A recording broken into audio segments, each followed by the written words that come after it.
Halo,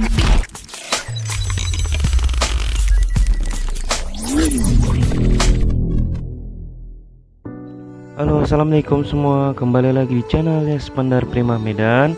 Nah, kali ini kita akan membagikan video pembelajaran lagi. Dan materi pelajaran hari ini adalah IPA yang akan disampaikan oleh Pak Rian Erpan SPDGR. Materi topik pembahasannya mengenai siklus menstruasi dan fertilisasi serta kehamilan. Untuk itu, tetap semangat belajar di rumah dan jangan lupa untuk di like dan di share, klik subscribe dan nyalakan tombol notifikasinya agar kalian tidak ketinggalan video ini. Terima kasih, selamat menonton.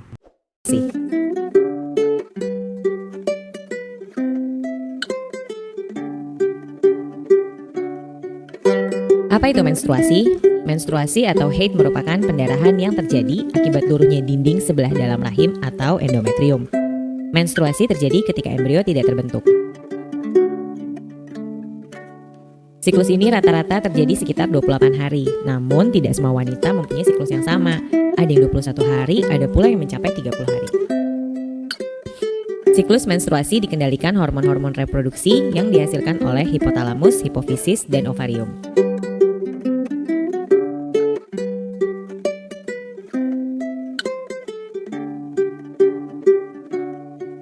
Siklus menstruasi terdiri atas 4 fase, yaitu fase menstruasi, fase preovulasi, fase ovulasi, dan fase pasca ovulasi.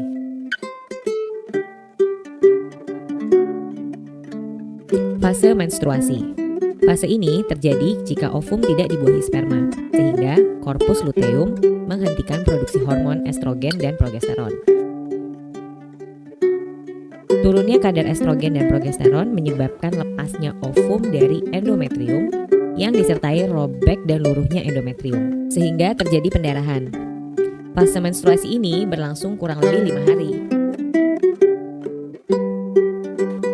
Fase praovulasi.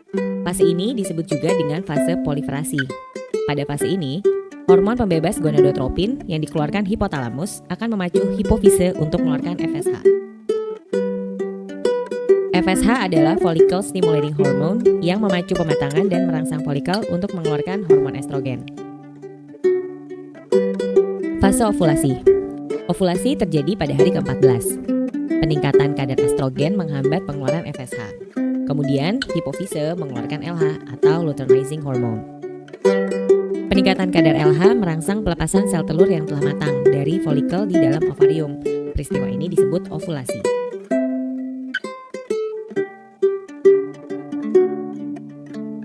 Fase pasca ovulasi. Folikel de Graaff atau folikel matang yang telah melepaskan sel telur akan berkerut dan menjadi korpus luteum. Korpus luteum mengeluarkan hormon progesteron dan masih mengeluarkan hormon estrogen, namun tidak sebanyak ketika berbentuk folikel. Jika tidak terjadi pembuahan, korpus luteum akan berubah menjadi korpus albikan yang hanya sedikit mengeluarkan hormon, sehingga kadar progesteron dan estrogen menjadi rendah. Keadaan ini menyebabkan terjadinya menstruasi. Demikian seterusnya.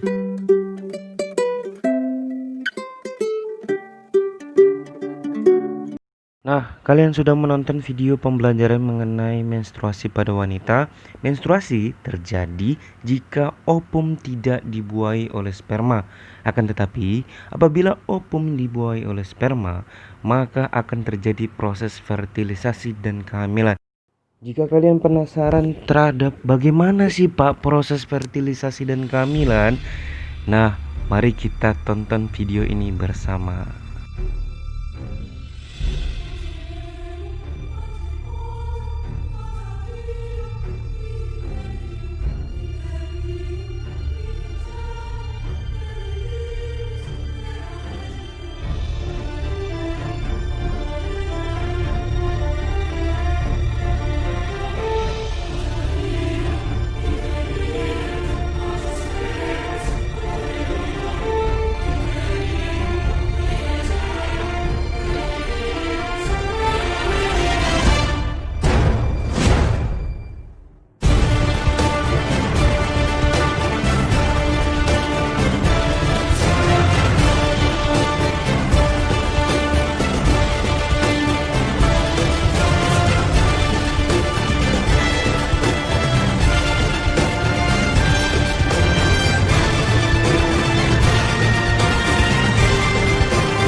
Dadah.